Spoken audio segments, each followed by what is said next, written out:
السلام علیکم دوستو۔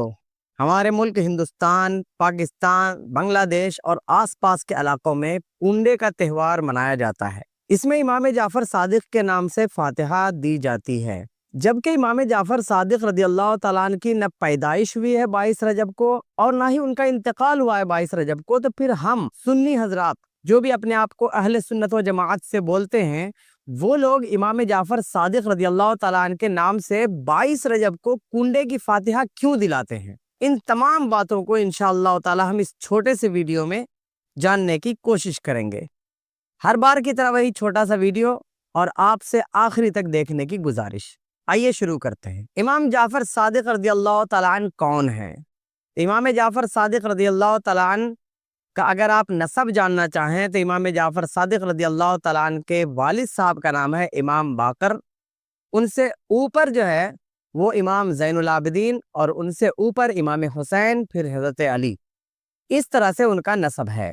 یہ بات سچ ہے کہ امام جعفر صادق رضی اللہ تعالیٰ عنہ کا نہ انتقال 22 رجب کو ہوا ہے اور نہ ہی ان کی پیدائش 22 رجب کو ہوئی ہے۔ اس کے باوجود امام جعفر صادق رضی اللہ تعالیٰ عنہ کے نام سے کنڈے کے نام سے ایک فاتحہ دی جاتی ہے۔ وہ کیوں دی جاتی ہے؟ سب سے پہلی بات تو یہ ہے کہ کسی کے بھی نام کی فاتحہ دینے کے لیے ضروری نہیں ہے کہ کوئی خاص دن میں ہی ہم فاتحہ دیں، کسی بھی دن دے سکتے ہیں۔ اب امام جعفر صادق رضی اللہ تعالیٰ عنہ کا انتقال 15 رجب کو ہے، تو بہت سے لوگ کہتے ہیں کہ امام جعفر صادق رضی اللہ تعالیٰ عنہ کے نام سے کنڈے کی نیاز 15 تاریخ کو دینی چاہیے، لیکن میں ایسا نہیں کہتا۔ وجہ میں انشاءاللہ آگے آپ کو بتاؤں گا کہ کیوں نہیں دینا چاہیے۔ 22 رجب کو ہی کنڈے کی نیاز کیوں دی جاتی ہے اور 22 رجب کو ہی ہمیں کیوں کرنا چاہیے، 15 کو کیوں نہیں کرنا چاہیے، اس کی وجہ جان لیجئے۔ سب سے پہلی بات تو یہ ہے کہ 15 رجب کو امام جعفر صادق رضی اللہ تعالیٰ عنہ کا انتقال ہوا ہے، یہ صرف ہمیں نہیں پتا ہے، ہم سے پہلے بھی جو علماء کرام تھے، اولیاء کرام تھے، صوفیاء کرام تھے، ان کو بھی پتا تھا۔ اس کے باوجود ان لوگوں نے 22 رجب کو ہی جاری کیوں رکھا؟ تو اس کی ایک خاص وجہ تھی، اور وہ خاص وجہ یہ تھی کہ کنڈے کی فاتحہ امام جعفر صادق رضی اللہ تعالیٰ عنہ کی نہ پیدائش کی وجہ سے ہے اور نہ ہی ان کے انتقال کی وجہ سے دی جاتی ہے۔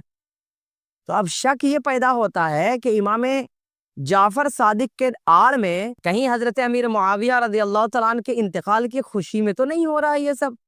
اور چونکہ شیعہ لوگ ایسا ہی مانتے ہیں، حضرت امیر معاویہ رضی اللہ تعالیٰ عنہ کے انتقال کو شیعہ لوگ جشن کے طور پر دیکھتے ہیں، کہیں ہم سنی بھی ویسا ہی تو نہیں کر رہے ہیں؟ تو نہیں، یہ بھی سچ ہے کہ حضرت امیر معاویہ رضی اللہ تعالیٰ عنہ کا انتقال 22 رجب کو ہوا ہے۔ اب ایک سنی کے لیے بہت زیادہ تشویش کی بات یہ ہوتی ہے کہ ہم 15 رجب کو حضرت سیدنا امام جعفر صادق رضی اللہ تعالیٰ عنہ کے انتقال کے موقع پر کنڈے کی فاتحہ نہ کر کے امام جعفر صادق کے نام پر 22 رجب کو کنڈے کی فاتحہ کر رہے ہیں، اور وہ انتقال کا دن ہے حضرت امیر معاویہ کے۔ تو ایسی حالت میں سنی کرے کیا؟ ارے ہم سنی ہیں، کوئی شیعہ نہیں ہے، تو ہمیں یہ چاہیے کہ ہم 22 کو ہی حضرت امیر معاویہ رضی اللہ تعالیٰ عنہ اور امام جعفر صادق رضی اللہ تعالیٰ عنہ دونوں کے نام سے اس کنڈے کی فاتحہ کا نیاز کریں، فاتحہ کریں، اور دونوں کو اس کا ثواب پہنچائیں۔ کیوں؟ اس وجہ سے کہ اگر آپ حضرت امیر معاویہ رضی اللہ تعالیٰ عنہ کو بھی اس میں شامل کریں گے تو شیعہ لوگ جو حضرت امیر معاویہ رضی اللہ تعالیٰ عنہ سے بغض اور نفرت رکھتے ہیں، وہ لوگ بھی چڑھیں گے، وہ بھی جلیں گے۔ جبکہ حقیقت یہ ہے کہ ہم اہل سنت و جماعت اس حیثیت سے کہ تمام صحابہ ہیں، تمام صحابہ کو محترم معظم سمجھتے ہیں، ان کی عزت اور احترام کرتے ہیں، اور حضرت امیر معاویہ، حضرت علی رضی اللہ تعالیٰ عنہ، حضرت عائشہ رضی اللہ تعالیٰ عنہ، ان تمام لوگوں کے درمیان آپس میں جو اختلافات ہوئے ہیں، ان اختلافات کو ان تک ہی چھوڑتے ہیں کہ اللہ تبارک و تعالیٰ ان کے بارے میں بہتر جانتا ہے۔ اب چونکہ ہم 22 رجب کو کنڈے کی فاتحہ حضرت امیر معاویہ اور امام جعفر صادق دونوں کے نام سے کرتے ہیں، تو امام جعفر صادق کا 22 رجب سے کیا تعلق ہے، اس بات کو جان لیتے ہیں۔ تو امام جعفر صادق رضی اللہ تعالیٰ عنہ کے بارے میں ایک روایت آتی ہے کہ چونکہ وہ غوث زمانہ تھے، غوث تھے وہ، اور 22 رجب کو حضرت امام جعفر صادق رضی اللہ تعالیٰ عنہ کو اللہ تبارک و تعالیٰ نے مقام غوثیت پر فائز فرمایا تھا، ان کو غوث بنایا تھا، اور 22 رجب کو جب انہیں مقام غوثیت ملی، صبح کے وقت وہ جب اٹھے تو اللہ تبارک و تعالیٰ کے شکرانے کے طور پر انہوں نے کچھ پکا کر کے غریبوں میں تقسیم کیا تھا۔ اسی کے بعد سے یہ سلسلہ چلا آ رہا ہے۔ ایسا نہیں ہے کہ امام جعفر صادق رضی اللہ تعالیٰ عنہ اور حضرت امیر معاویہ کا کوئی کنیکشن ہو۔ اس کی وجہ یہ ہے کہ حضرت امیر معاویہ رضی اللہ تعالیٰ عنہ صحابی رسول ہیں، اور یہ حضرت امام حسن امام حسین کے دور کی بات ہے، بلکہ امام حسن کا تو انتقال ہو چکا تھا، لیکن امام حسین باحیات تھے اس وقت حضرت امیر معاویہ رضی اللہ تعالیٰ عنہ کا انتقال ہوتا ہے۔ اب امام حسین کے بیٹے حضرت بیمار زین العابدین، پھر ان کے بیٹے امام باقر، ان کے بیٹے امام جعفر صادق، یہ 3 پیڑھی نیچے آ کر کے حضرت امام جعفر صادق رضی اللہ تعالیٰ عنہ کے نام سے کنڈے کی فاتحہ ہوتی ہے۔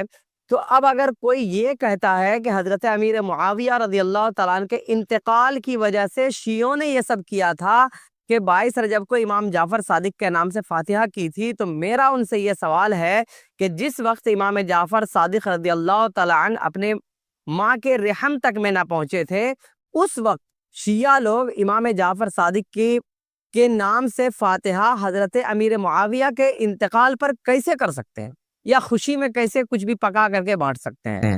یہ سب فضول کی باتیں ہیں، ایسا کچھ نہیں ہے۔